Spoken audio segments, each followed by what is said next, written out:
வீட்டுக்கு போகிறேன், AC on பண்ணுறேன், 9 மணிக்கு படம் தூங்குறேன், 7 மணி வரைக்கும் கடை நைட்டு தூங்குறேன். நல்ல சுகம் கொடுக்குது. இது உடம்பு கேட்குது. ஆக்சுவலாக தப்பு கிடையாது. உடம்பு கேட்கறது கொடுக்க தான் செய்யணும். ஏன்னா இது உடம்பு தானே, அதை பார்த்து தான் ஆகணும்.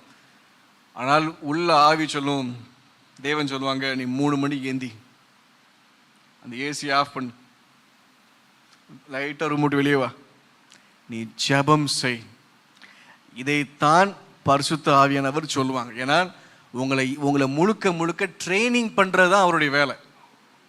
இன்னைக்கு ஒரு ஜிம்முக்கு போகிறேன் அப்படிங்கன்னா, நீங்கள் ஒரு கோச் யாரை போய் மீட் பண்ணுறீங்க, இந்த டென்னிஸ் போகிறீங்க வச்சுக்கோங்களேன், ஒரு கோச்சை மீட் பண்ணுறீங்க.